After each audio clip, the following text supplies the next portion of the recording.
the Relentless CEO Podcast. With Adam Kifer.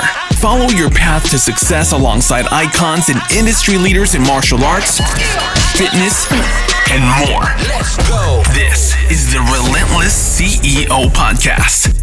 How these guys just I asked you if you wanted a water and you said no. 2.5 ball dudes or 2.5. I drank out of that already, bro. This is why I asked you. Sorry. Like a child. Now you need a water? Yeah, I saw you two. Why is this table shaped like a coffin? That's sort of Johnny's about to sleep if he keeps fucking at it. It's shaped like a coffin. You can sit on here and be like Dracula. This is true. You could be Man, Black. like dark room. Wasn't there a movie, Black Dracula? Blackula.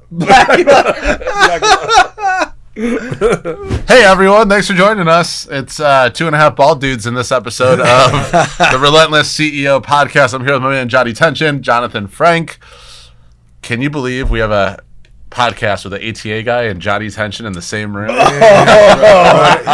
World War That's VII. good, right? Exactly. That's crazy. So where do we want to start? We have so many places that we can start. Oh, yeah. I say we touch on a lot of the videos that we've been sending each other. Oh, we send and some of the problems. So you guys know this from Johnny's podcast. We send each other videos of martial arts shit all the time. Jonathan's in a thread with us now too, so he can also contribute to shitty martial art videos. I'm gonna let you guys start. What's some things we see in these videos, guys? Johnny, we talk about it. I've always done it this way. Yes. I've always done Yes. it this way. Yes. You know who also always did it that way? Blockbuster. Yes. The Yeah. beeper. The beeper. Right? The beeper. I had a beeper. Exactly. The two-way pager, Yes. chirp me. It's terrible though. It's almost to the point where we'll watch a video and we go from laughter to anger at the same time. Like, what is this bullshit? I think it starts with anger, and then it's just like. But it's so much of it. Yeah, you just accept it as the normal, unfortunately. Yes. So, for reference, for anyone listening to this podcast the first time, we're talking about like clips that martial arts school owners post of their own students training. Yeah. And some of the just low standards set for our industry. And I also think the other problem is YouTube learning, without calling it YouTube learning. Like the one, you and I were talking about this, right? Like, I get it if you want to add new classes or expand your curriculum. Sure. I sort of don't get it, but I do get it. But in my opinion, when you're buying training that's just like pre-recorded videos, what's the difference between learning from that and YouTube and then teaching it to your students? Like if I went to the lab, Johnny, and they're like, hey, instead of training with Randy, we got this dude. He's good. He learned all this shit from YouTube. He's going to help you get to the next level. Yes. I'm getting the fuck out of there. Yeah. Yes. But why is that okay in our industry? It's Microwave martial arts? Lazy? yes, it's Sensei Bluetooth. It's grab some shit out the sky, right? Just grab, if my signal is strong, grab some shit out the sky, and Sensei Bluetooth is going to teach you. And the problem is that you could copy the moves, but the thing that you can't copy is the why. The why is really where the instruction comes applicable. in, right? Yes, that's the skill set, the why. But these guys do it at the most shallow level. They do it from a memorization standpoint and the aesthetics of, look, all of us can punch. And they can't even do that. Yeah. Right? I mean, they're looking up in the sky for the answers before they do the move? It's terrible. Exactly. It's terrible. It's And perspective on this, because I've gone through some of these programs before.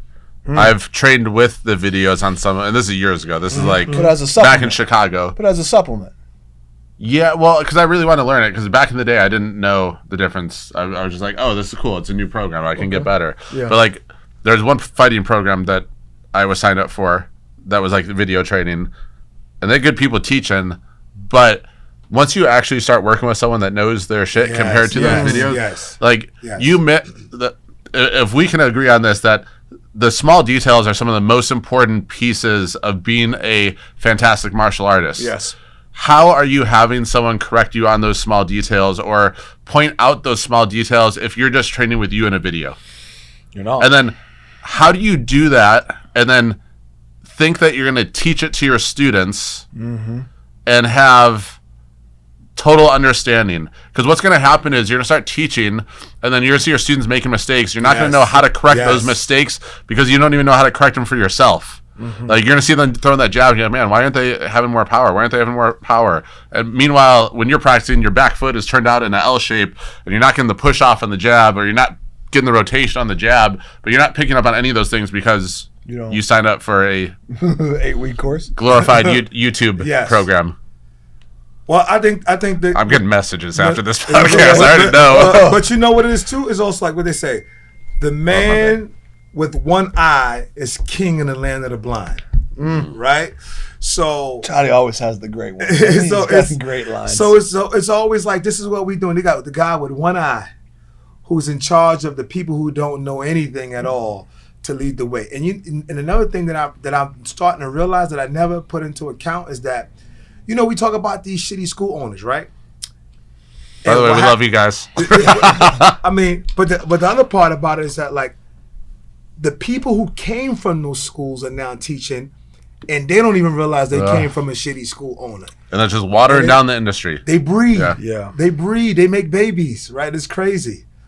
And it's the guy with one eye leading the blind. And you can't blame them, though. Yeah, exactly. To some degree, you cannot. Yeah. But at some point, you want them to open their minds up. See, and that's the other part of it. That you now we go into the sunk course, right? Right. You got to open up their mind.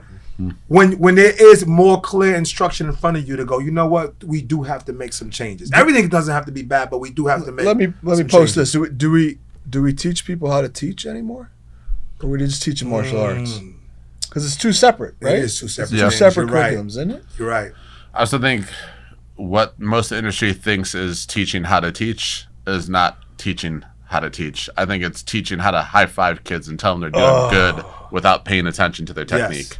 Yes. I think that's mostly what's being taught in our industry. There are some people teaching the right way, and I appreciate that. Yes. But there's a few.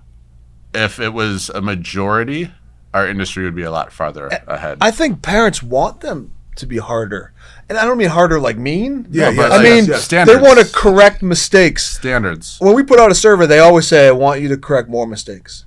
I want you to, and I'm in all day long. Yeah. But that's the culture, right? You want to build that culture of. But the thing about that makes you, Jonathan, that you do that so great. Not only do you have a ton of schools and tons of students, you really care.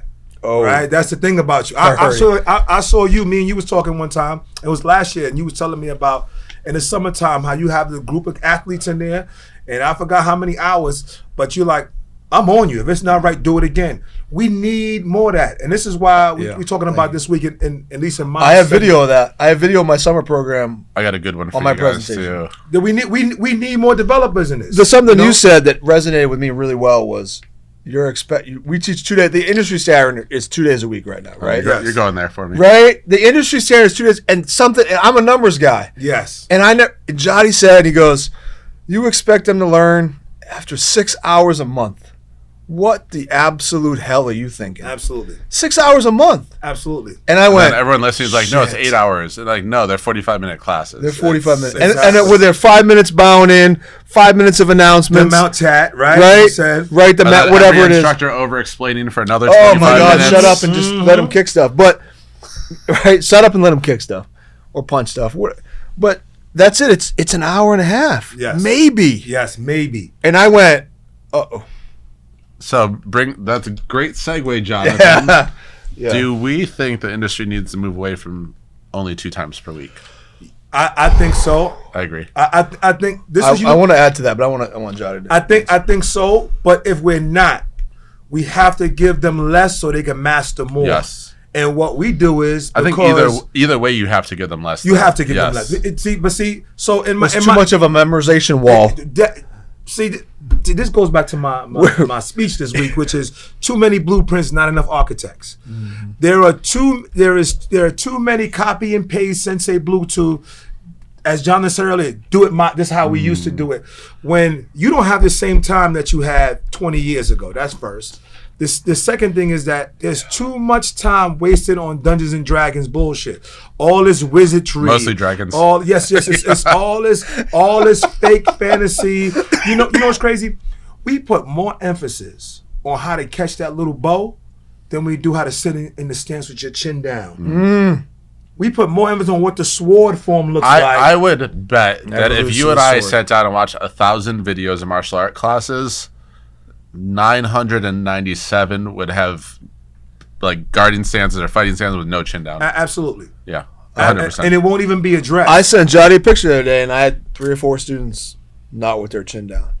But the difference is we recognize it, and we try to get better. Yeah, but he said 3 or 4, but he had 20 more, and it really made me smile. Like, because I could see him changing the outlook of it, right? I could already see it. Yeah.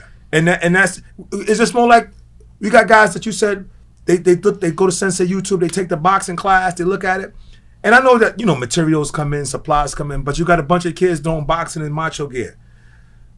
Not only that, the kids boxing in macho gear, but they're also like flinching on every punch that comes to them. Yes. Bringing their head way down.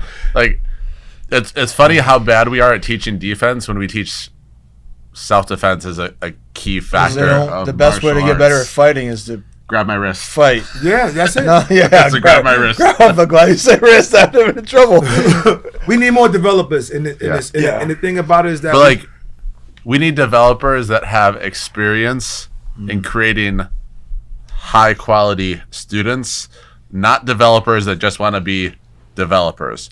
I'm sure you get this all the time too, but I get people that message me and they're like, Adam, you got to check this out. You got to check out our the way that we teach. We got to check out this. And it'll be like a paragraph of what they do. And then I'm like, all right, send me videos of your classes. They won't do that to me because I know. Send me, and then, then I say, send me your retention numbers. Because if your curriculum is that badass, your retention should be amazing. The retention numbers never get sent. There's always an excuse, or it's getting better. We're working out, whatever. And then every time they send me the video of the class, I'm just like, you don't see it. Like, you don't see how low your standards are in your school. Yes. The land of the blind. So my question is, how do we get a majority of martial arts school owners to see that their students aren't as good as they think they are? For me, it was competition. Oh, you right? opening the door now, So we started this with training, right? And the idea is 1.5 hours a week isn't going to cut it. But there are some casual students that will be with you for 5, 6, 7. They fit into that. Yes. But high level students, we know they're 15, 20 hours a week, 15, right? Training time. And for me, I don't know. It's the one thing we talked about ATA in the beginning, but my guys went to districts back in the day, and I thought they were good. And we had their first one, which is like 10 states and whatever, and we got our asses kicked. Right? We got beat under, and I went, that's my fault. Right? And the next day, we started a summer program that we'll see, right? Because I said, we're not as good. Yeah. But unless you benchmark it against somebody else, or you bring in outside help that will say, hey, what do you think? And to have the courage to go, your kids are like a C+. Yeah. Yeah, but it still go back down to what you just said. The leader said, this is not enough. Yep. We're gonna go back and build again, architect. So I think, right? Well, this was my journey with it, but I think a lot of other school owners should go on this journey too. As soon as I started training Brazilian Jiu-Jitsu, I was like, oh, all this shit that I learned for my entire life doesn't mean jack. And then I started doing Muay Thai and kickboxing. I'm like, oh, all that other shit that I learned doesn't do. You get humbled really fast, and you immediately start to reevaluate what you've been doing and what you've been training in. And I think that goes back to what we all talk about is like owners have to train, but owners need to get outside of their own bubble and go train in different arts. Go train with different high-level martial artists or coaches, because you will get humbled really, really fast, and you will start to look back and think, well, you know what, even though I learned Tang Sudo and Hapkido growing up, it's not going to be the best service to my students to continue teaching these. More. And I'm just thinking of this podcast I can post in every Tang Sudo and Hapkido group on Facebook now. But honestly, if I'm in an MMA fight or like even like a realistic fight, I'm not grabbing their wrist and trying to do an overhead wrist throw on them. Well, that's because you don't know. That's because you don't know that these techniques are not allowed in competition. They're so deadly. That's the other excuse they're going to tell you. They're going to give you every reason, Adam, You know why they're not really, to have to you know why they're evolve. deadly is because as soon as I try it, my partner doesn't comply and they punch me in the face. see, but- And That's you why they're too deadly. And you need to know 98 different ways to get your white belt. Yeah. Yep. But this is one of the huge issues that I have with the industry, that they think their pond is the ocean, right? And this so the crazy got a million. the crazy thing that happened with me is this: like karate, I say I'm a karate guy, but that's my symbol. Like, that's me saying I'm a karate. My substance is at this stage. I have evolved past that, in the sense that I'm a martial artist. I may use the title of karate, but I never boxed any of my instructors ever in my life. I never got leg kicked by any of my instructors ever in my life. True. I never got in the mount from any of my instructors ever in my life until I went to those other different arts. And then spending time with them, I started saying, I can't just say I'm this. Yes. When all these things have molded me into being what I am now. Yep. So are my roots karate? Yes, they are. But for me to say, I say that on a superficial level, Yes. karate. But beyond that, I'm a martial artist, a modern martial artist, figuring my way out, trying to get better at the art of it all, right? And I think that's the part that these guys have stopped learning, and we're the only industry that will allow you to do that and get a pat on the shoulder and say tradition. We don't, and they hate when I bring that up. You listen, I was studying the Amish. Do you know that the Amish now have, some of them have disc brakes on their buggies? These are people who refuse to change anything.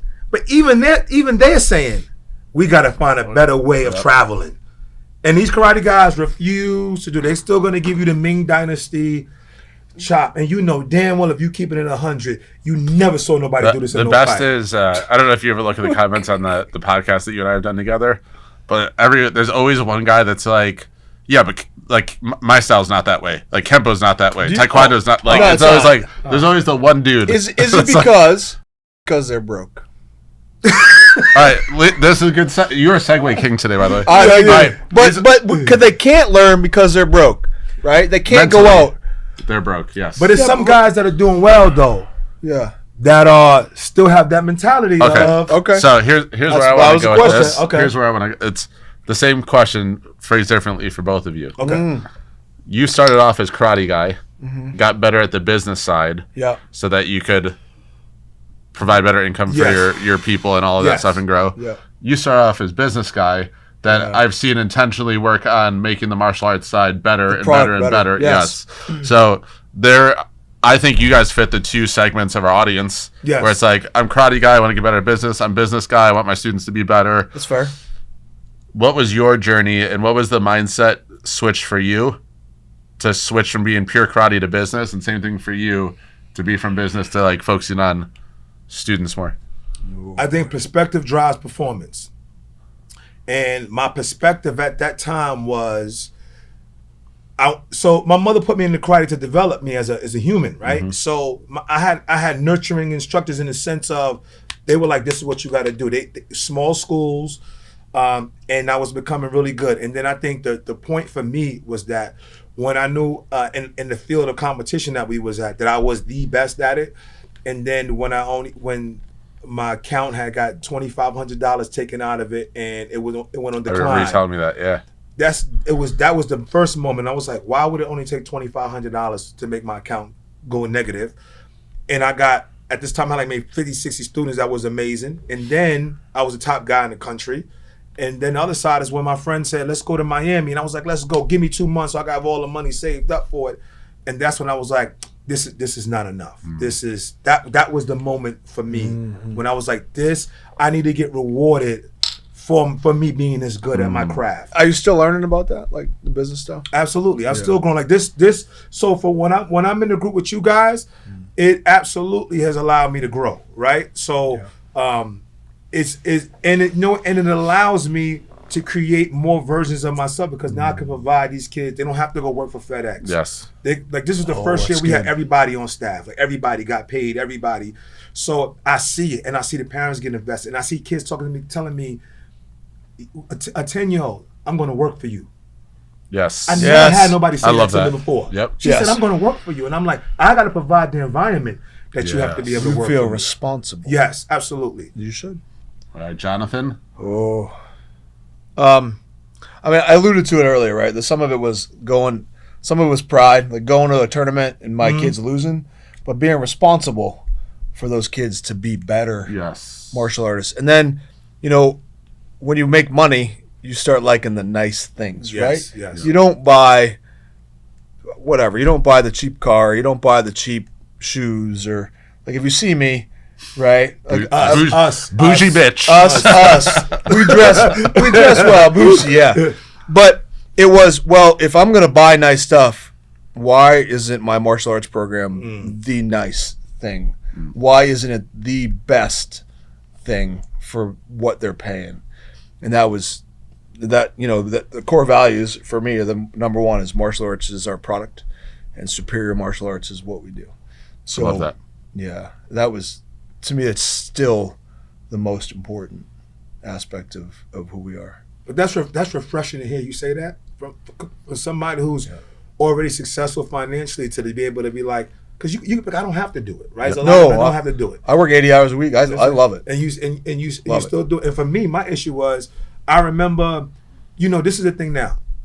Now, me or my family wants to do something, I look at my calendar. I don't look at my account. Yes. I look at my calendar. Correct. Let me see if my time is there, right? 100%. But to try to get these guys that I know that are great martial artists, they stuck. They stuck, right? So I see both sides. I see where they stuck on this side, and I see where they stuck on my side, and it has to be a middle ground. It's too many good martial artists that are broke, and there's too many clowns that are making a whole lot of money that have no business making money, right? And it's that funny medium that we gotta kind of bridge that gap. I think you can have both. Yeah, I agree.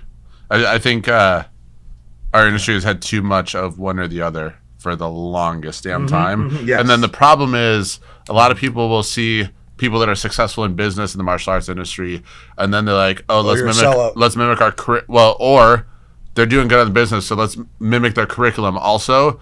But they don't know it. Realizing that the person's students are terrible, and now you're copying. It's like copying answers. Like, all right, my ACT I took in high school. This kid Bobby sitting next to me. I won't say his Here's the story. So he didn't know this because he wasn't a very smart kid, didn't pay attention well. But every row had a different test. So like his test was different than my ACT test. So I'm filling it out, and I noticed this dude keeps like doing that, looking over and copying and copying and copying. A monkey scored higher on the ACT than him. This is true. He got like a 9. The monkey scored a 12. Okay. Isn't the max a 36 or something? Yeah. So he got like a 12 on the ACT from copying my test. I did great on the ACT because my answers were from my test. But he's copying something he doesn't understand, and as a result, poor standards are. It's a good analogy. Yes. It's a good example. And I think that's what's happening with our industry is, that person is a successful school on the business side. So let me look at their mat and let me mimic what's happening on the mat because that must be why they're making so much money. When it's not. It's not. It's culture. And now you just have broke school with crappy students. The thing about this is that this is one of the few industries where there's so many loopholes to make money in, where you're not even required to be good. And this you could just like be a. You want a belt? It's become $80. ordained as a minister. Exactly.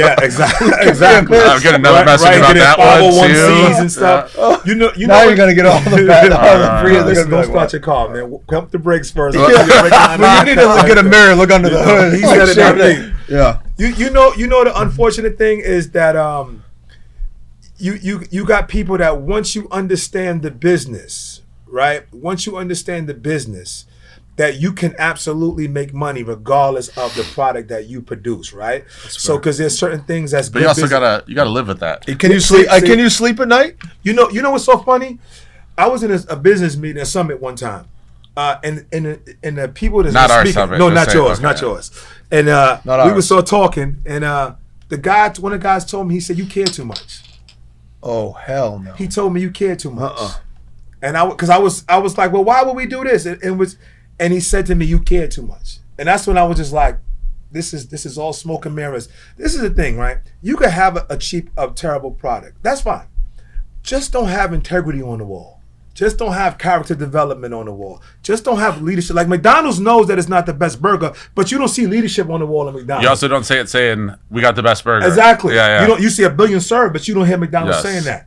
Right? So if you have those things on your wall, you have a responsibility as an instructor then to deliver the things that are on your wall. And if you can't do that, there's two things. God, I hope people are triggered right now. There are two things, right? But they're also saying this ain't me. You either a fraud, right? Or you incompetent. One of the two. Either you incompetent, you don't know how to get a bunch of 10-year-olds to punch straight, or you're a fraud and you know what you're doing is terrible and you just don't care. And the industry needs to get rid of both of them, right? Like I said, we all know there's different levels to it, but this is, it drives me. Listen, I'm preparing for this week. Y'all should have been at this. This star is so distracted, by the way. Listen. It's because he's a superstar. Is that like Hardee's? It looks like the Hardee's. You work at Hardee's, bro? Listen. Hardee's is better than the quality of the industry. This is like martial arts, right? You get a star, and you get a star, right? And you get a star. This is like the industry is like Arby's. Like who even goes in there, right? Yeah. It's terrible. Like, how are they still open? They have to be selling drugs. Listen, man. Like how is Arby's still in business? Still open. You get a free with the belt tied around. Free dime bag with your every order. What is that? It just amazes me, and it's just unfortunate. And what's crazy is that they hate. See, this is the thing. Sometimes guys who have good schools who don't pay attention to business systems label inappropriately calling other schools big dojos because they do well. Yeah. That's one of the things that we have to stop doing. Envy, jealous. Right? Yes, right. The other side of it is some of them are exactly that. So I see a McDojo as a school that just doesn't care about quality and is just going through the motions and rinse, repeat, rinse, repeat. Best thing we ever did was take away fees for belts. You took it away. And you know what though? What you just said, competition reveals so much. And if you're a competition school and your kids go and get their asses kicked, your parents are looking at you like, what am I paying for? Oh, so there's some internal pressure, right, to perform. Absolutely. And we track it. How did every kid do it the last tournament? We have a spreadsheet. It's the numbers, guys. Yeah, because we want to know, right? Are they doing well, and what can we improve on? Because without the numbers, we don't. But the other side of it is that what about the school owners? And I've heard this in those meetings who tell you don't go to competition. You don't need to do that. We could do a whole podcast on that. Building culture, responsibility. Yes. Absolutely. Yes. Did you ever see the movie Don't Be a Menace to South Central while drinking juice in the hood? You had to say the whole thing? Yeah, I know what you meant. You remember the preacher in that movie? Where he's like, don't ask the preacher why he got a nice car. Don't ask the preacher why his house so big, why he got his own airplane. Like, I feel like that's school owners in our industry. Like, don't ask about the quality of my student. I'm making money. Don't ask why I'm not making money. I got good students. Absolutely. Yeah. And we're slamming them. Because that's the. Is it better? Is it better in the last 3 years than it was before that? Is the industry getting better? You know what I think? I think in some ways yes, some ways no. I think there's a group of young instructors coming up. They're not dealing with the bullshit. The future's bright, isn't it? Yeah, they kind of like, forget put this that sunk positive cost fallacy. spin. I'm not going by what Grandmaster so-and-so said, and we want to do our own thing. And they're training in more than one art. They're training. They're getting. Some of them are starting to get paid career wages. They're not working for mopping the floor. Yes. Right? So they're learning from mentors that are learning with business sense and martial arts development, and they're training, and they're better than they ever have been. And I think social media has the negative where we see the bullshit. Yes. But they also have more exposure. Yes. So now you don't have to listen to me. Because I can go, I'm listening to you, but I'm seeing all these other schools on social media, and I like that. And there's pressure now. Yeah, absolutely. There's pressure to change, to improve. Absolutely. Because if you're not, your 23-year-old is going, well, fuck, I can go over there and learn the right way. Yes, sir.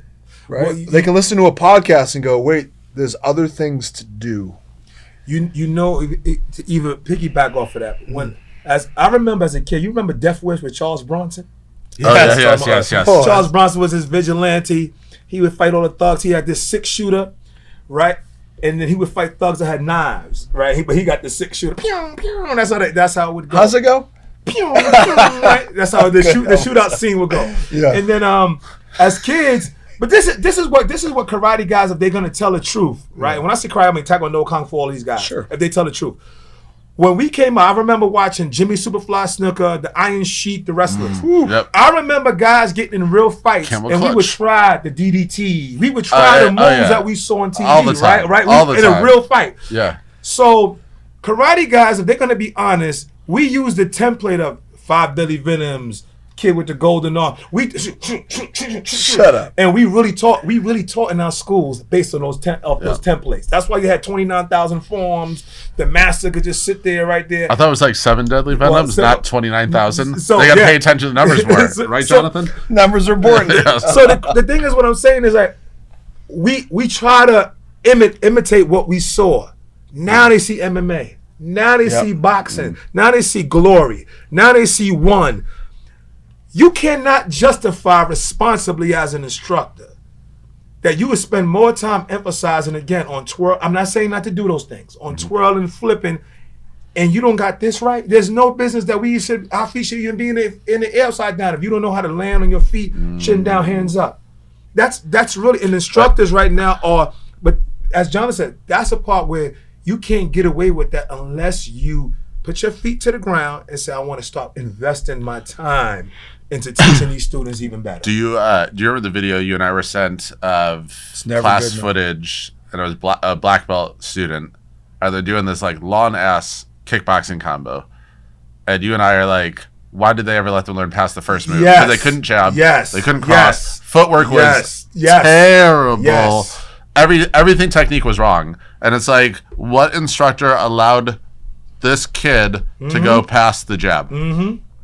You could spend 10 weeks on jab cross. You could even greater. You could spend 10 months, because John, there's a numbers guy, 30 hours a week. 8 a.m. to 3 p.m. 7 hours, 35 hours a week for 10 months. 9 months from September to June, and after 10 months of 35 hours a week, your child is still in first grade. They do not go after 40 hours. You know what? You in second grade. You have to spend 9 months at 35 hours a week, and you're still in first grade. That analogy is really good for martial arts schools because it's perspective of what, and it's good for parents too, because their kids are doing it. So at 18 hours a month, 18 hours, 36 hours, how dare you say we at a new level? Even if the belt changed, the format of what we teaching is supposed to still be the same. Yes. And this is the problem with our industry right now, the whole martial art. For everyone listening to you that's like, well, aren't they going to get bored or whatever? I had that limiting belief going when you and I first sat down and mapped out curriculum. I was like, they're doing the same shit for a year? Yeah, and I remember you was asking me that. Yeah, here's the perspective was just based on what we'd always done. And that's where it came from.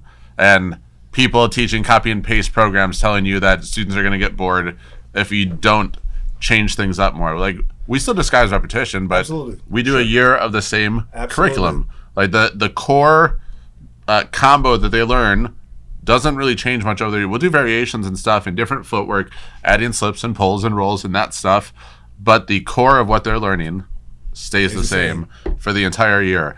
And I'll tell you, like, I haven't watched a class probably in the last couple months, which is pretty rare. I'm usually in there at least doing class audits. We had a photo shoot for Move Sunday, and one of the teenagers was up there, and this kid's like throwing hands, and I'm just like, our students got this good? I was like, when did they get this good? And then even like we had this little dude that's newly 5 years old, like white belt, the smallest kid ever. The gloves look like they could go up to his elbow type of thing. And this kid is smashing pads, and he's like 5 years old and just new to martial arts. But it shows what happens when you change your standards, and then you also simplify the hell out of your curriculum. And I can't tell you how easy it is to train instructors now that our curriculum is more simplified.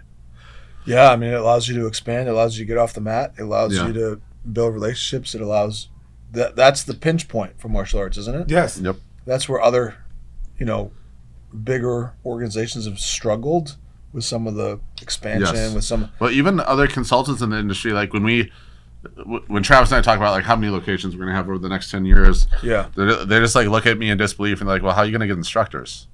Because they know, or the ones. Well, it's because and like I'll be like, well, our curriculum is so simple, we can scale faster, and also we don't just grow them from inside. We're not waiting for a bunch of kids to turn 18 just to hire them. But we're hiring people from the outside, training them up, and they're like, well, we simplified our curriculum too. But then I see their curriculum, and it's like still simplified, still 22 pages. Simplified compared to what? Listen, I'm dealing with this. Yeah, you're probably more than me. I'm dealing with this in an extreme amount right now with school owners that have hired me to help them. And they've hired you. I have to fight. Oh, and on that, this guy definitely helped me with that too, right? Appreciate that. He definitely put some more money in my pocket. So, because your knowledge has value, right? Yes, sir. Yes, so sir. Your knowledge has, and 18-year-olds need to understand that too. Their knowledge has value. Yep. It has value to me, right? They're worth something. Mm-hmm. Well, you know, the crazy thing in regard to the requirements is that, you know, the first time when I sit with these school owners, maybe my first 2 sessions, I don't even talk to them about the requirements. I get into where you at mentally, and I got to fight them against, I got to protect them from themselves. I have in my presentation for Friday, someone just asked me this last week, like, what's the hardest part about business consulting? And I'm like, it's not teaching sales, it's not teaching marketing, it's not teaching systems. Mindset. It's getting them to change their mindset. Yes. Yes. I agree. Yes. No. Yes.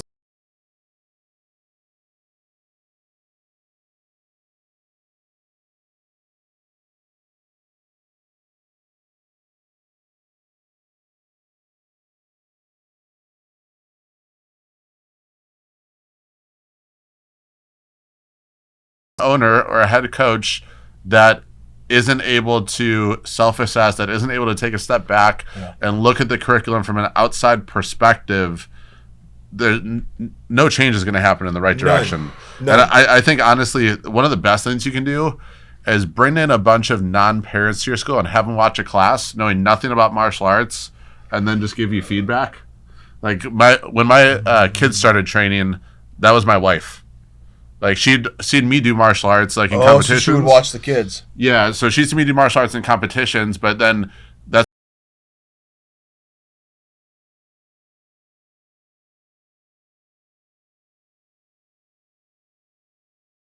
exposed to it that much. But when she got in there and started seeing our kids, like, even she was like, when are they going to start learning, like, jab cross? When are they going to start learning, like, grappling or chokes or like BJJ? And she's saying this over and over to me, and then I'm sitting there watching my kids. I'm like, she is absolutely She's right. not wrong. Like, what's the most thing they do on the elementary school playground? Headlock. What is? What we teach? Right, exactly. What is the elephant in the room? Charles Bronson had a pew pew pew. How'd that go again? Other people pew pew pew in Deptwich because the guys had knives or they were shooting. That just back needs to be at like repeated as a meme. That's a great meme. Now imagine me saying, why doesn't he have a cannon? Why doesn't he have a musket? Mm-hmm. You have to meet whatever elephant is in the room. You have to meet that. Your wife is asking because she's educated. One of the best parents you can have is an educated parent because they come to your school with an expectation and a level. Dude, the best was? Those are the best parents to have. The previous owners were teaching these horrible sparring combos, like the worst, with hammer fist. There's like a hammer fist and like 3/4 of the combos for sparring, and I'm just like, what the hell's going on? So anyway, when I started to critique the sparring combos, and I was like, well, when are you actually going to use like that combo? And everyone's standing up straight, tall, legs straight the whole time.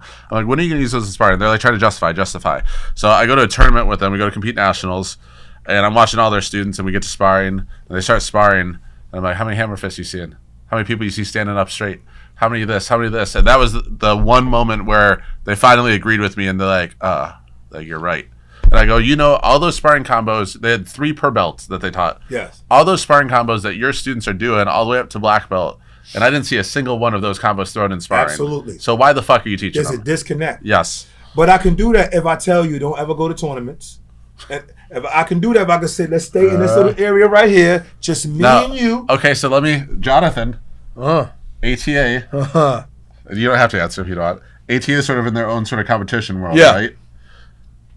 Why don't you think more ATA people compete outside of the ATA? Do you think it's partly because of that? Well, I do see some though. So let me add, so when we talk about competition, right? And just so everyone knows, I'm not trying to crap on the ATA. He's just from the ATA, and it's the most. And I've talked about it publicly. There's good and bad to any organization, yes. right? a lot of it comes from jealousy, but some of it comes from what we've created, right? We have room to grow? Yeah. So sure. I think the ATA tournament organization is like probably one of the best structured tournament organizations I've ever seen. When we talk about a tournament, right, it's an arbitrary set of rules and a defined playing surface, right? Mm-hmm. You can't punch each other in the face. Okay. But when you play basketball, you can't run with the ball. Why? Yeah, because somebody just decided. Yeah, it's a skill set. So are we going to teach to that skill set? Yes. Yep. No, absolutely. We're going to teach to that skill set, right? And then I think some of the reason why we don't go out is because it's so good. As far as it's the largest amateur taekwondo, the best organized as far as like, if you want to see a smooth tournament, I'll believe it. Yeah, that I was super impressed by that. Professional judges not in jeans, judges in uniform, qualified, right? Do we have those days where judge? Yeah, of course we do. Where judges, that's every sport. Yeah, it doesn't matter what you do, right? I mean, we watch Major League Baseball and they still have issues. So I think some of it is they don't go out because they have everything they want. Yes. It fills their bucket of competing, and we have it. But are there ones that we encourage it? Like if you want to go out and compete, go for it. And I believe it to be true because even you said, I want you to come down to my school. I want you to tell you even have opened up to other ideas as well. We talk about footwork and fakes and adding and implementing, right? So it's not like, again, the ATA may be the symbol is this is what we do. Yep. But the substance of what he's trying to do is greater than the skill set that they're fighting in. I think a good example of this is you'll probably remember this. Remember Battle of Atlanta back in the day where they brought in the Olympic Taekwondo guys to fight the point fighters? Yeah. What happened? I don't know. They got smashed. Dude, Raymond Daniels brought a ridge hand from the floor over this dude's head, and his face just went like it's a different set of rules, right? Different set of rules. But I also think just from always being in the Olympic Taekwondo culture of like, oh, you don't need to have your hands up ever because you're just going to kick all the time. Mm-hmm. I think for some reason, whoever agreed on the Olympic Taekwondo side agreed to that doing point fighting. To the hands of the head. I think their ego is just in the way of just like, oh, they don't need a hand. And it was like 5-0, like every match. There was like one match that had scored a couple points. Well, this is the thing, right? If you go into any field, like let's just say this, hypothetically, I don't care what athlete he is. I don't care what sport. If you take any of the best Muay Thai or whatever, you put him in a point fighter environment, he's going to absolutely lose. Sure. We've seen that even in the UFC, right? And guys that are really good. You have to be good at all of it. Yes, and then vice versa. If you take a point guy, you put him in that world, they all have to make adjustments. Yep. I think that I think that we gotta, as an instructor, you eventually have to evolve outside of what your style is known for to ultimately grow. Like you could use it as this is the stable where we start from. Yes. But it has to be branches outside of ultimately as the martial arts go higher. And you make a choice when you do that for your students. Yes. I say if you want to be an instructor, you need to learn how to do this other stuff. Yes. Yep. We're gonna branch you out now. Yes.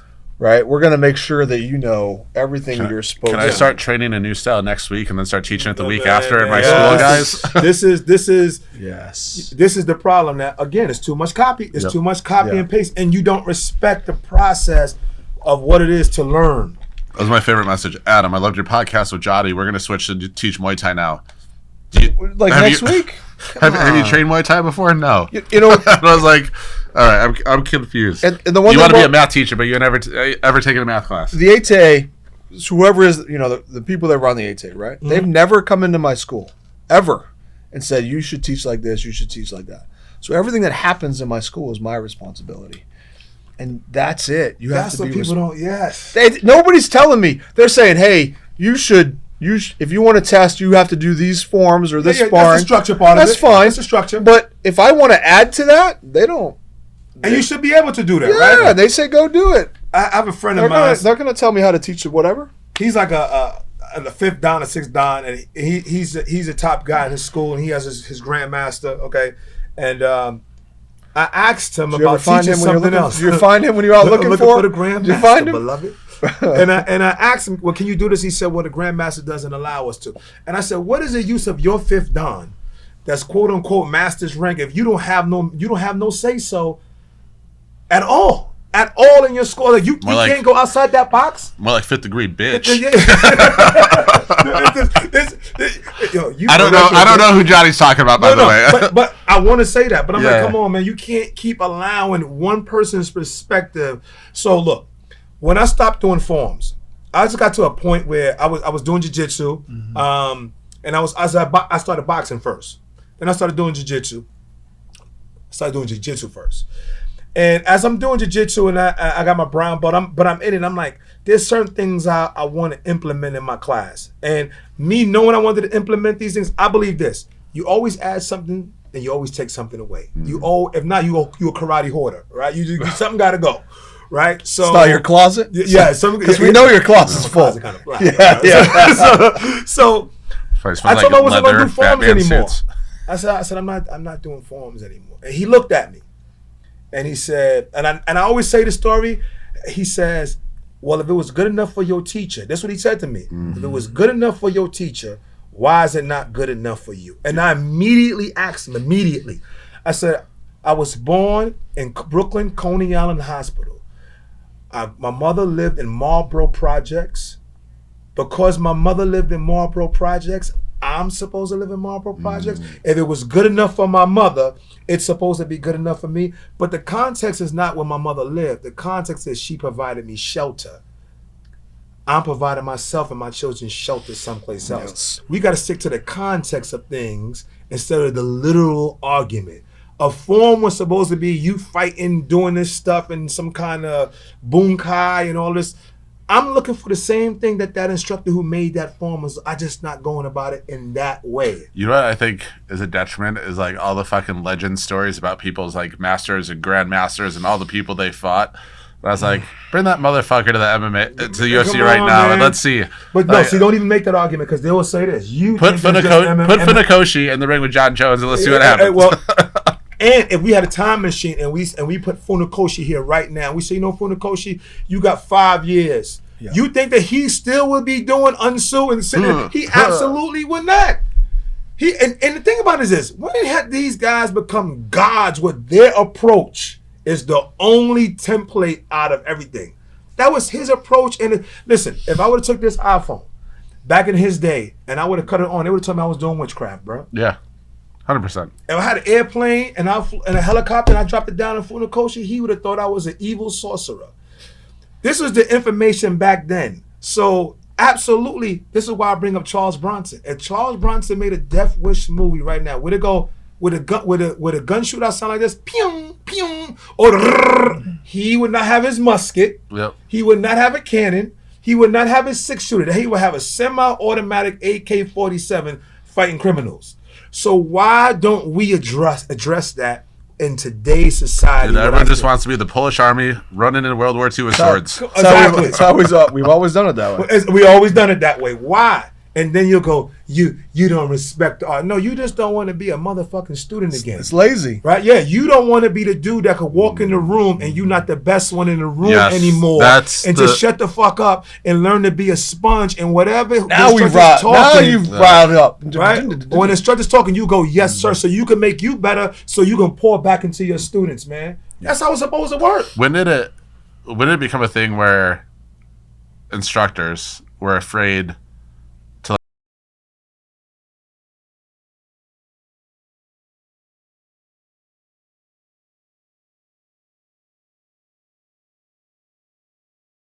right? The best thing I ever did was say, "Hey guys, I got a 5 out of 10. I'm supposed to get an 8.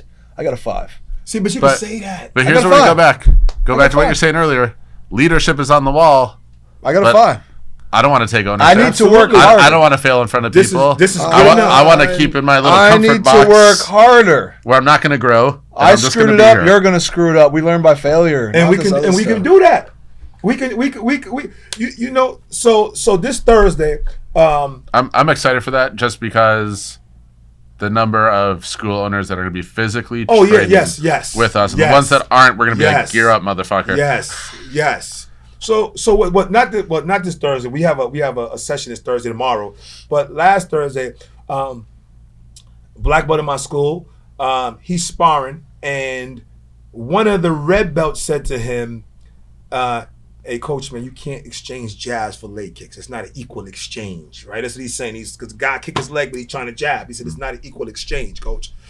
And he said, well, the reason I was doing it, he was like, I know, coach, but it's not smart on your end. And he was getting upset. I'm watching. So when he kept giving him excuses, I said to him, he's right. I said, listen, man, we got to submit to the truth. He's giving you good advice, and you allowing your ego and your rank to not listen to him. Yep. The truth has to be bigger than all of us. And then I reminded him, I said, 2 weeks ago, I was sparring. You came in to watch class. I'm your instructor. You told me when I was jabbing, I was letting my hand make that loop back. I said, I told you what? He said, you told me, yes, sir. I said, I called you, yes, sir. I'm your instructor. Because what you said is greater than my rank. It's greater than my position. It is the truth. And no doctor is allowed to do his own surgery. We can't see from the outside. How rare is that lack of ego? Or right? Putting our ego aside. And How rare is that? And we don't want to do that. Are we supposed to be taught that? Come on, man. You're not supposed to tell me my jab is. I'm floating. That needs to be a martial arts t-shirt. I'm floating. You're not No supposed doctor to tell me. does their own surgery. No doctor. So this is crazy. And we don't want to be patients anymore. Well, we don't. That's the greatest time that you learn. You only learn like this after black belt. But when you got a white belt mentality and you learning something new, your progression is so much faster. Yeah, you do 100 hours to learn one little nuanced thing. It makes you such a better instructor, too, because you start figuring out the mistakes you're making. Then you transfer that over to when you're instructing. You see your students make the same mistake. Yes, sir. You're like, all right, how did I fix that? Yes, That's sir. how I can get them to fix it. Yes, But, sir. man, God, I saw, this is funny. I saw a Facebook ad the other day for a martial arts and fitness studio. Uh-oh. Here it comes. Martial arts and fitness. Martial arts and fitness. Okay. The guy in the video was a solid 300 plus. Oh, shit. 300. And the whole video he's talking about, he keeps saying martial arts and fitness. And every time he says fitness, I'm just like, fitness sandwich in your mouth? Fitness sandwich. That was bad. I'm sorry. But no, the whole video he's talking about like the health benefits of training at his martial arts school, and the entire time I'm just like, there's nothing about you that tells me I'm gonna get fit by going to your school. It's a challenging profession, right? If we're gonna walk the talk, we have to walk the talk. Yeah, right. I mean that's like right? You train. I train. I do. But 3 years ago, you saw I had that picture and I went, oh. Yeah, but you were self-aware. Yes, that's the key, right? To make the change. You could have sat down easy and be like, I make this amount. You didn't do that. No. So here's what I think we're struggling in this industry. I think ego is the enemy of self-awareness. You can't be self-aware with an overbearing ego. No. Because everything's going to be justified in your head. There's going to be an excuse or a made-up reason for why it is that way every single time. So I think if our industry just focused more on developing self-awareness, sitting down at the end of the night, thinking about all the actions you took through the day, which ones you would redo the same way, which ones you wouldn't. Like, I like journaling. That's my self-awareness thing that gets me to be real with myself. Where I have a wife that I work with that keeps me wives are awesome for that. My wife is great for that as well. She's phenomenal at keeping me self-aware. But I also think like our industry just surrounds themselves with people that listen to them instead of people that are actually going to be honest with them and transparent and tell them the truth. Friends and allies. Both of you guys at different times have like called me out on specific things that you didn't agree with that I was doing, or that was like that you was like you got a concern about, and that's what I appreciate about you guys. Face to face, though. And you told me that too. He was like, Johnny, thank you for saying that to me. Yeah, but that's what we miss, right? People talk over here. Just go to them and say, hey, I don't like this. But I think that's what needs to happen more in our industry, where you're just not surrounding yourself with people that are in your organization, that are in your school, that are your students, but you're surrounding yourself with people that love you enough to be honest with you.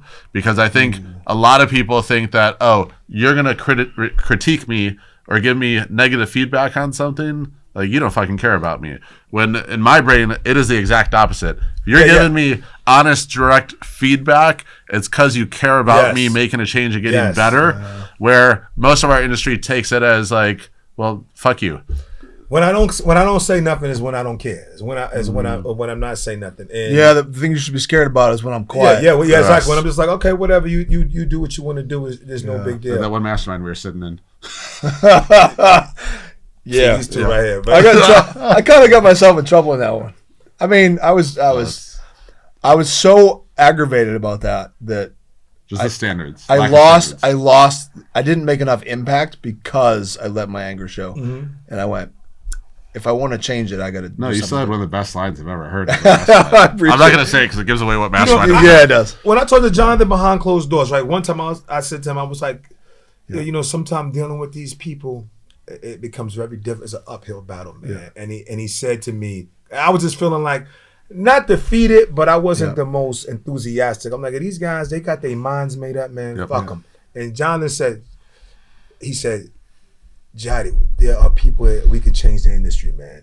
And he kind of, I never told you that, but you said to me, he was like, we could change the industry, Jody. Thank you. Don't feel that. And it kind of re-pumped me up, like, all right, I'm with you, right? You know, like, but I was feeling like, man, these people, they fucking hard-headed, man. Like, yeah.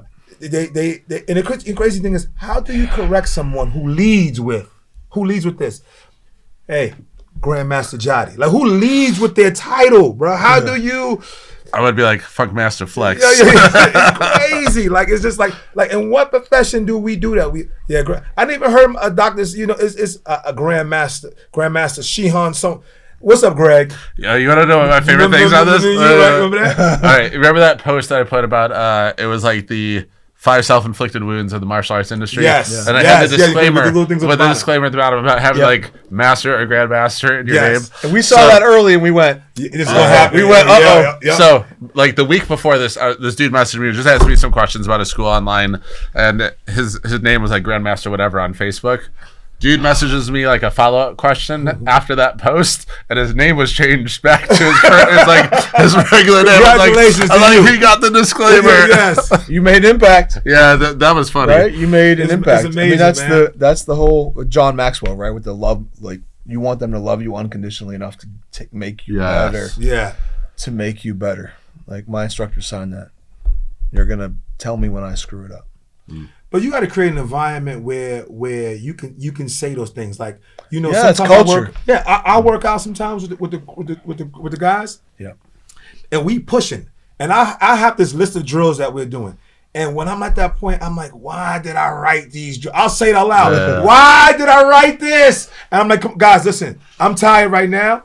Let's embrace that moment. Right now is the moment where we grow. Let's embrace it. But I let them know I'm with you. Yes. They think that we are above all of that, and we not. I let them. I'm with you. We doing this together. My team loves seeing me suffer. It is like their favorite thing. Yeah, we're holding like a plank, and I start shaking. They're like, ah. Yeah. But that's the beautiful thing. Yes. And they're not following you. So you're training with your team. Yeah, absolutely. Yeah. And it's the thing, right? If you have to lead with your physical abilities to lead, yes, that's what I'm saying. You got to lead with your character, and you just happen to have these amazing physical abilities. There's 20-year-olds right now that put me to shame. I call it unemployed energy. None of us can compete at this stage against unemployed energy. They ain't got no jobs. They in there 5 days a week or 5 hours, and they're not sore. Exactly, they're not sore the next day. That unemployed energy is hard to beat. Here's the thing. I already know this is happening right now. There's someone listening to this podcast that's like, well, I don't have time for that. Like, I don't have, that's an excuse. And here's the thing, guys. How many companies am I running right now?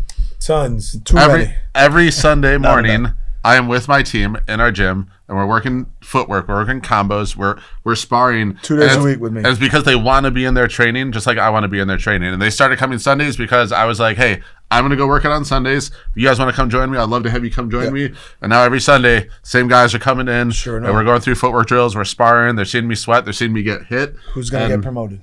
Yeah. Well, because they put the work in, right? Absolutely. Yes. Absolutely. We got here because we put the work in on some level on something. Yep. And now it's, you know. Could you imagine though? Like I saw Jonathan compete not too long ago. Could you imagine being in a Michael Jordan school with Michael Jordan there? And for the record, I am nowhere close. No, but he's strong, right? But I'm the GOAT, right? Yeah, I'm nowhere close. Leave that alone right now. I'm nowhere close. But imagine Michael Jordan at the no injury, right? No injury. Do I need to call Tim Grover? No, you don't. No, Michael Jordan, no injury, nothing. At a basketball camp, and you never get to shoot with him. You know how many instructors their students never get to experience them. Never. Yeah, true. Not at all. I mean, when he's competing, I'm sure he's sparring with his students. Yeah. Maybe not everybody get to that level to you, but there are guys I know who never spar their instructor. And I got to look at my 20-year-olds and go, hey, guys, I'm not 20 anymore. Just take it down a little bit. Yeah, but they still respect you. Yeah. My mother always told me, man, Let's old mix men it for up. counsel, young men for war. Yes. And the reality is that we're supposed to give them a brain transplant. We're supposed to put our brain in a younger body. And that younger body's allowed to do things even with your brain. And that's how it evolves. Because what it took you 40 years to know, now they doing it at 23. Yes. And by the time they 35, That's really good. It's the same thing we're doing. that's how the levels grow. Same thing we're doing with the CEO Mastermind right now. Right. We're helping them to shortcut the experiences that we had to go through to get to where we are by teaching them. Yes. So I'm they don't have to teaching experience it. 14-year-olds P&L statements, Yes. right? See? So get better at business. We'll teach you the martial arts. But Absolutely. get better at business. Well, you know what's Develop. crazy is we were talking to a group of investors that was interested in investing in Move. We didn't move forward with them, but one of the things that they pointed out is as I was going over like the character development part of it with them, the one guy goes, he's like, this is a business mastermind for kids. He's like, that's exactly what this is, because he's like, all the things that you're mentioning right now, financial literacy, emotional intelligence, all of those things are things that I didn't learn until I was in a business mastermind.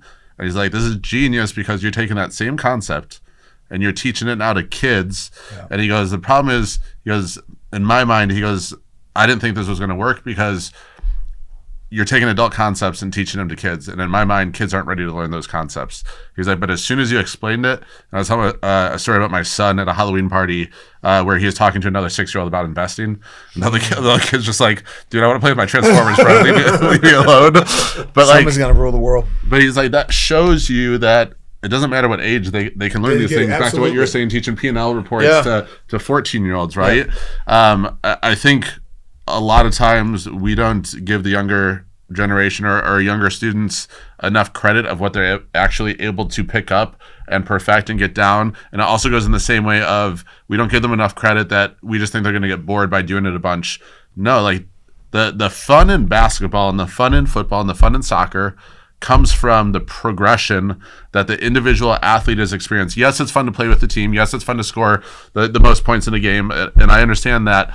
But the main part of fun for them is the personal progression. Because do you think those kids want to be running suicides or running laps all over? They do not want a helmet on. Yeah, they don't want to be doing any of that shit. Absolutely. But why is it the most popular sport in America? Absolutely. Because the personal progression aspect is why it's there. You don't see like in a football practice, if you go watch a football practice, they ain't like rolling a ball on the floor to each other and then chasing it and bringing it back. They're doing actual athlete development skills and drills to make them better football players. And for some reason with us, we're just like, nope, let's just make it fun. And let them sit in the horse stance in foreign languages. Yeah, because they'll get bored if we punch foreign languages. Yeah. Johnny and I have had off-record conversations. Listen. Drives me crazy too. We're in America. How many sports in America didn't originate here? Right? Right? And then soccer. Basketball was Canada. Correct me if I'm wrong. I could be wrong. Right? But Hockey Canada? Was that Canada or was that overseas? One of those. Right. But we speak primarily Yeah. English. But if you're in a Spanish-speaking community, you're probably speaking Spanish, but you're not speaking Korean. Or Japanese. Or Japanese. Listen. But you speak and then you give a move and whatever. Yes. And you're like, it's bullshit. Just tell me the move. Did any of y'all have to take terminology tests? Yes. Okay, dual, set, net. Yeah. It was like 50 questions for brown belt, 100 for black. That's the stupidest. Write a 15-page paper. What does the big I and the little I mean? Explain key. I get the part of some homage that you want to pay to a person, but but it has to be in context. What's the difference between teaching that and teaching like use these crystals to heal yourself at your martial arts school? Listen, as a full moon, it can you learn you when you go to a salsa instructor, he or she doesn't teach you in Spanish, right? They don't, even though yes. right. And the crazy thing about it, so I'm helping this guy out. He has what are the bones in your hand in Korean? How many bones in the foot? Are you working? Hold on. Are you working with my dad? So that was my dad, I got this whole list. Wait a second. Wait. The bones in your hand in Korean. He asked. Yes, this is the list on his belt requirements he sent me. Korean. So I said to him, I said, so when I get a black belt, I get a license of being a chiropractor as well. And you expect an 11-year-old to give a shit? No, I kept it real. This is what I asked him. I said, do you want me? These are my exact words. Do you want me to give you the corporate America answer? And I said, oh, you want me to talk to you? It's just me and you. You want me to talk to you like Johnny? He said, Johnny, that's why I'm hiring you. Yep. I said, what the fuck is this bullshit? That's what I said. When I'm going to be a chiropractor here? I said, you want to impress me? You want to impress me with so much of your Korean in y'all? Coach me in fucking Korean then. Coach me in Korean. Don't tell me how to stand at attention in Korean, how to bow in Korean, and then teach me my class in English. So I got your attention in Korean, but you're going to get your instruction in English. If you want to impress me, don't say one English word to this dude. Coach him and tell him footwork in Korean. Tell him fake, angle. Tell him to double up his kick, follow up with his hands.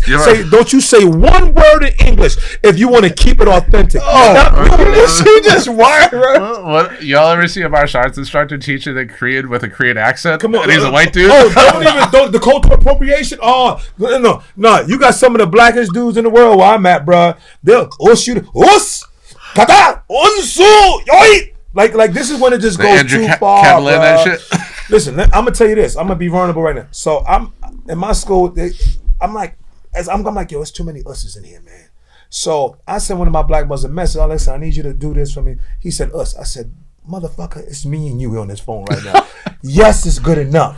And I said, stop doing that. We got to stop. We got to get out of that, man. And it's to the point where we get so caught up in culture. We dress with a hakam is on. We got the long tonfa on. You know, if Pookie and Ray Ray is outside of your door, dude, Miguel. The hakama hides your footwork, Come bro. on, bro. Listen, bro. If Pookie, Ray Ray, Miguel, whoever's in front of your door, Brad, and they outside like this, Pookie, you not like this. Son, go get that tonfa. Go give me my hakama too. You're not doing that. When dudes get in a fight, what they do? They take off clothes. Oh, yeah, my man. Then nobody put on the hakama. Why do we do this? Well, guess who started a new trend now? I'm going to show up to train with Randy next week. got my hakama on. I'm like, yo, Randy, you're going to be able to see my feet today, bro. It's going you too need to far, wear man. hakama tomorrow. It is going too far, man. I mean, we get so caught up into the symbols. And you know what? And is that why we're losing to other sports? So listen. You going there. Because our competition isn't the other karate martial arts, right? Oh, man. We're losing. Everybody says we're losing high school kids. I'm not, but we are because what? Because they go play. You know what it is, John? I love this topic. Let me tell you, we're going to be honest. You're welcome. Cool kids don't want to do this. You ever see that goofy ass weirdo dude? I want the high school white gi with the Japanese flag across his head, right? With Chucks at the supermarket. The biggest synonymous thing is I want the high school quarterback to choose martial arts. See, the high school quarterback what is not going to most likely is okay. You know not what? Yet. All our athletes leave because they'll box, they'll kickbox, they'll MMA. Yeah. They'll is that the average kid?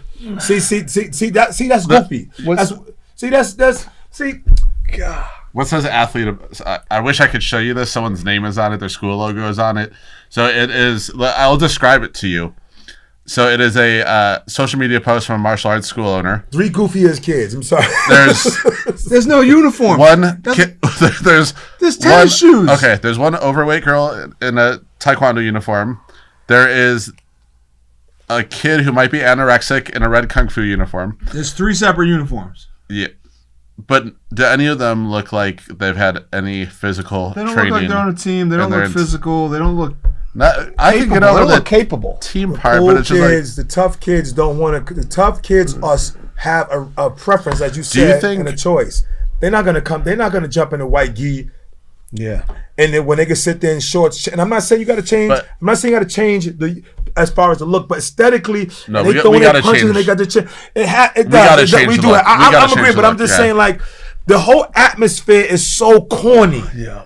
It's so corny right now. There's no swag with it. It's just so corny. From a marketing perspective, I think one of the reasons we keep getting kids like this is we're marketing with pictures of kids like this. Like, if I'm a parent that wants my kid to be an athlete, I'm not replying to an ad that has a bunch of kids that look like they're not athletic at all, that are doing physical activities. How many times do you hear, we've tried everything else, we're going to try martial arts?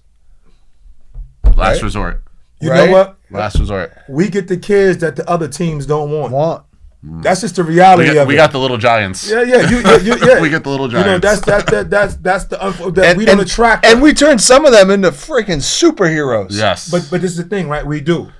But the thing is this is why when you get that kid who's athletic and tall, It's so funny. he could take over immediately. Yes, it doesn't matter how good he is. You're right. He Because could take over. He could be a green belt. He could take over the black belt division because we don't Oh get my those. God, I got one of He those. could take over immediately. I got a kid like that. Physical specimen. Yes. I'm jumping Right? back into the marketing side of this. Okay. Do you think part of this is because there's so much marketing out there that's like bully proof your kid, blah blah Yes. blah. So, I think that happened in 2007. It's the worst thing that ever happened. Yeah. to But us. it's still happening. I see it all the time. So I think what's happening is we're getting just the kids that are being bullied.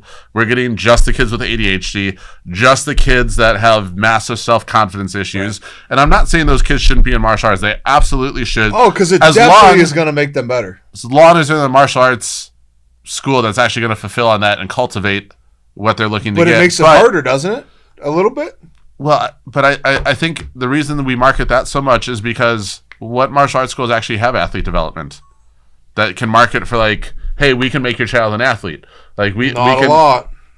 Not a lot. Not a lot at all. So we go to low hanging fruit.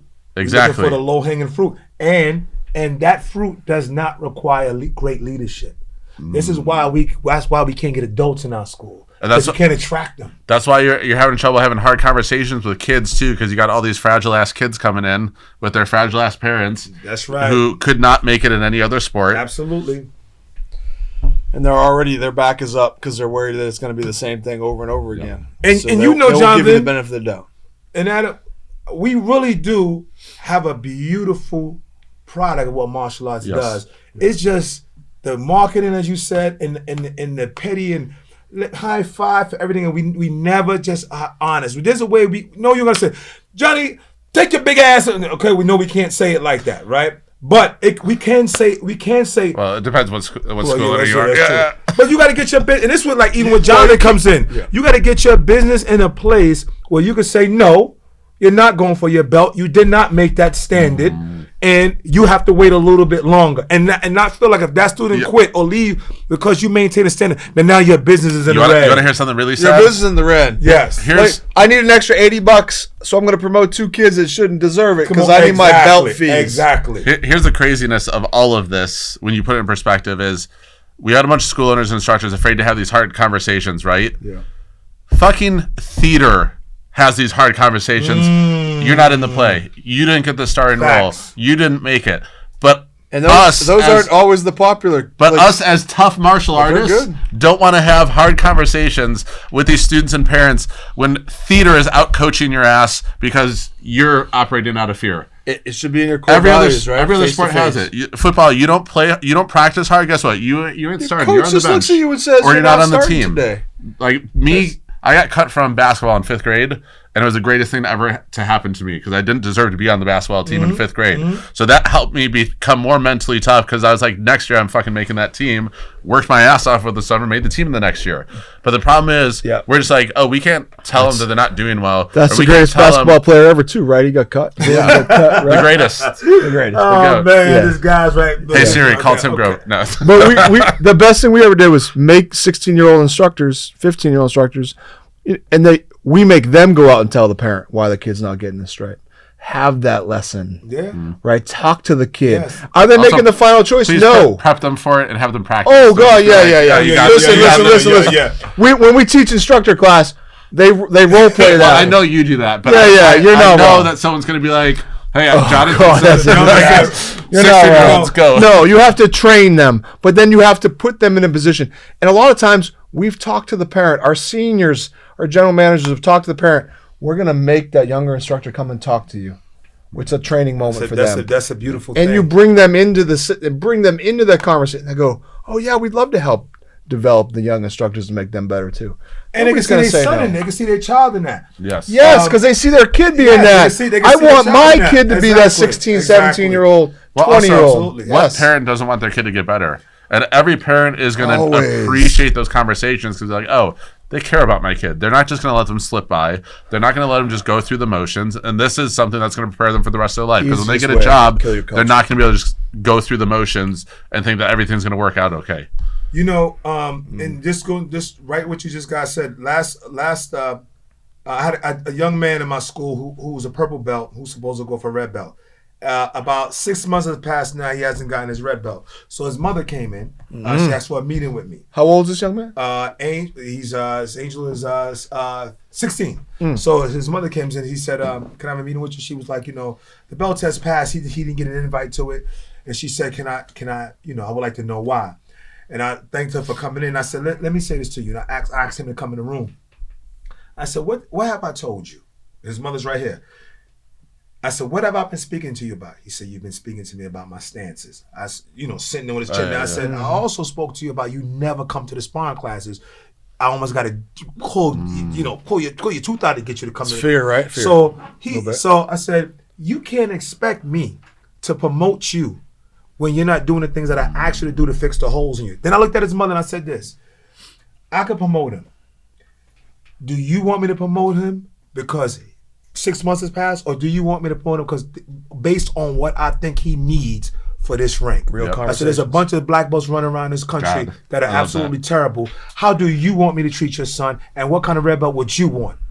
And she looked at me. She said, "I would want it to be based on your stand." I said, "That's what I'm waiting for." But the kid only told half the story, right? Yes, but he was there. Well, yeah, no, but before that, yes, exactly. He had only told his mom half the story because that's what young adults do, right? But we have to have the full conversation. Yeah, everybody's in the room, and I'm like, "Listen, I have a standard that I'm not going to defer. I'm not going to lower. He has to meet the standard I'm asking. What kind of red belt do you want in your family?" Everyone watching needs to pause this, rewind it, and write down exactly what Johnny said. Because, yes.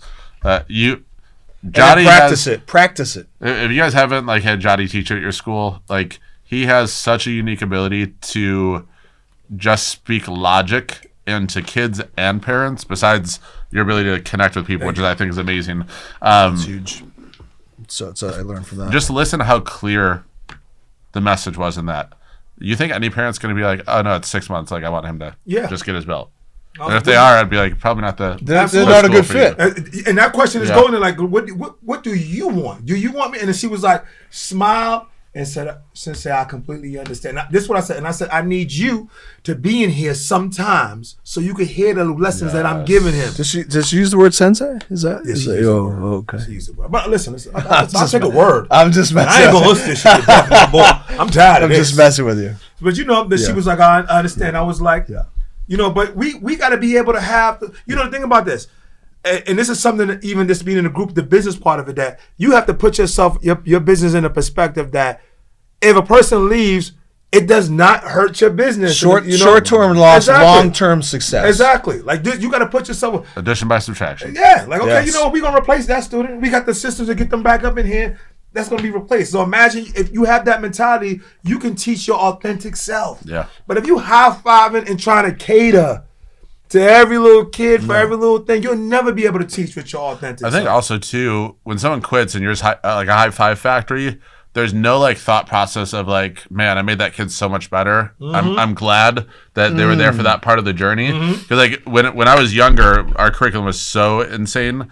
And a kid would get quit, and I'd just get pissed. I'm like, he didn't let me finish. He didn't let me finish the project. Yes. Where now, if a kid quits, I'm like, cool, life happens. I get it, but at least we made that kid 10 times better while he was here. He left more athletic, left with more confidence, left with a better understanding. So at least I feel confident and good because we did our part to prepare him for the future. Listen to that part, because I think when you get to that part as a martial arts owner or instructor or the person in charge, when you get to that, when you get to it's not personal, you're ready for the next step. You're ready for the next step. Agreed. Yes. Yeah, because I think it was tough for me when I was younger. Me too. So it was tough for all of us. Where you going, man? Why you quit for, man? Dude, I used to lose sleep. Your mother's saw. Right? When you get to that spot, you're ready for the next step, and you really truly believe it. Yes, sir. All right, question for you guys. Let's end with this one. Okay. What do you think is going to be the biggest thing to impact the martial arts industry for the future over the next 10 years? Move? No, that's an easy one. Well, yeah, that's an easy one. I wasn't trying to set it Johnny, up. let you go first. What do I think is going to be the biggest? Yeah, what's going to be the game changer for the martial arts I'm industry? going to go with a number, but you go something. That's a good question. It is. Bro. Okay. You let me? Yeah, I'm going to let you, because I know you thought about this already. My thing, and I'm maybe it's more HA specific, but I think it's in the industry as a whole, is for me, it's when I look at it, it's 18 to 24-year-olds. We lose them, and we don't pay them enough. If we can have that impact on that age group, that to me would define the success long term of the modern martial arts school. 18 to 24. That's the brain drain. That being said, too, I think that one of the biggest changes that I think the more we get away from rank, I think the more the ego of rank, yes. The ego of rank? Because, and the reason I say that is because the difference between those combat sports that don't have rank, they spend more time developing you. Yeah, that's true. More than they trying to get you to reach a certain class set. That removes it, and now we can focus on the skill set. The athlete, yep. And that brings up the whole level. That's a good point. You know, I think that the more... I have all those custom belts sitting out there, Johnny. No. I'm just messing with you. But what I'm saying is like engagement. Yeah, that whole like the benchmark is fine, but once you get into the point of development, yes, I agree. The industry is, because you seeing it now, like people are going to think about this. The reason that jiu-jitsu can make you wait 10 years for a belt is because from the beginning when you walk in there, they sell you on, we ain't doing all this theory. You got to show us, and development takes time. Yeah.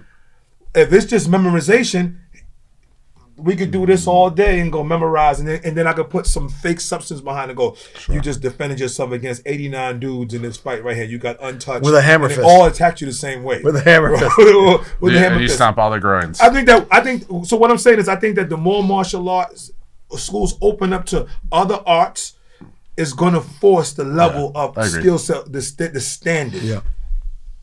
I think it's more good operators with high standards on the mat to put out of business the dinosaurs.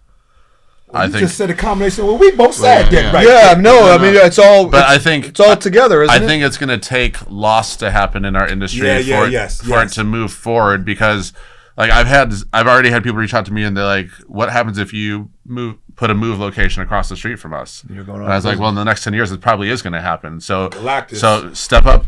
Yeah, step up your standards. Bring it. Like if you have a great martial arts school and we open up across the street from you better have and there's 2 great martial arts schools, that's great for everyone in the area. That's great for every martial arts school in the area. I would rather have that, but the reality of it is that we're going to open up across the street from some martial arts schools that are still teaching overbearing curriculum, that have ego involved, that aren't paying their people right and all of that stuff, and don't have the quality standards that we have. And what's going to happen is those students are going to see our students, and they're going to be like, why are they so much better than us? And they've been training 6 months. I've been training 3 years. Yeah. That's it's going to be painful and it's going to hurt a little bit, but I think sometimes you got to just rip the Band-Aid off to get over the pain. And I think... And the ones that learn will get better. Yeah. The ones that survive will get better. And they don't want to. I think the good owners are going to see that, and they're going to start to step up before it even happens. Absolutely. Which is what I hope happens with most of our industry. But I also know there's a lot of stubbornness and hard-headedness in our industry where people are just going to be like, nope, not going to change, not going to change, not going to change. And then all of a sudden, you have to. The time is just going to erase them. Yeah, absolutely. Yeah. You can't justify, you see good kids throwing good punches and then starting. Yeah. And then you telling me for me to get to this, I gotta go. How many school owners would shit their pants if you opened up a school across the street from them, listen, Johnny? bro, I get people now that act funny with me, and Well, I don't even live near them. When do you open up another one? When's the next one? You know what I'm working on? That, Okay, actually, I am. I really am. Okay. But I need one more instructor. I just need one more. No, you can never have enough. Johnny's going to own some move locations, too. I got. You got to diversify that portfolio, bro. Yeah. Let's check. Lots of improvements. You see, they talking that money over here, y'all. They're talking that money over here. All right. I think it's a good time to cut it. I appreciate you guys. Nah, definitely, jumping man. in. It's good being on the same team with you guys, man, It's because fun. I learn from all of you, honestly. Same. Always. It's not a one-sided thing at all. Like I absolutely there's one of my favorite things parts. CC says, things that you say, and it shows, and it also allows people who started from my side of strong instruction, but all my instructors had jobs. Yep. All of them had jobs working someplace else, and they would come at night to teach their 2-hour class. And it's now to be able to show guys, listen, man, you could really do this, and we don't have to complete that cycle. Yes. right? So I think that they have to, and I hope that, especially a lot of school owners that I know, I hope that they are willing to open outside of how good they are on the floor, and that they have to realize that they deserve to make a certain amount of money as well. Yes, right? And you deserve it, and let go of the mentality. I say, listen, you don't gotta like everything somebody teaches, but you gotta listen to good business practices. You know, keeping the school clean, running structured classes, class plans, all those things. You know, retention, marketing. Like I think that's what we had to grow, and nobody ever taught us that. Yes. See, we didn't start from that. Nobody ever CEO said. group is doing it now, right? We're doing it now. Yeah. We just did it because our passion. It was our passion. And then eventually we just said, hey, I might as well open up a spot because I love it and it's my passion. Imagine this. If you could work 40 hours someplace and still come to the school for barely nothing, imagine what you would do if you made money from it. Those instructors struggle. They all, and they still did it. Imagine if somebody said, here's $100,000. Yeah. To do it. Yeah. That's imagine what would happen then, right? That's the next. Yeah. And Galactus over here because he eating schools. You open a school near him, he eating the school. Get out of here. He's taking over planning. I'll just walk in and hire all of us. No, but that's it, right? I mean, it's been fun, and we learn from each other so much. You know, we some of the biggest takeaways for us are not what we learn on stage or what we learn in the curriculum. Absolutely. It's these little conversations. And I encourage, find the owners in your area and just open a conversation with them. I routinely take my competition to lunch, and it's good and bad. You know, it's good conversation. I take the ones that respond to me. Yeah, no. I walk into their schools at night, like, you know, just to say hi. Crazy, man. But I wait till all the students you know come he's out. training for him to walk in your school at And night. I don't wear my logo. I just go, hey, I'd love to go to lunch one day. And they go, really? See Jonathan walking in full gi. Yes. Like a Yes, spear. a spear. He's like, I challenge your main instructor. With my Hakama pants. Yeah, with Hakama pants. And the Tompa. But that's it. That's Sides tucked in. Learning from each other, because that's how the industry is going to get better. Yes, sir. Perfect time. My wife's calling. Thank you for joining us, everyone. Have a great day. See you on the next episode. We're unstoppable. To the top, we about to go. That CEO, I need to know the impact we about to grow. Competition comical. Straight A1, we on the road. Money focus for the goal. Tell them what they need to know. We unstoppable.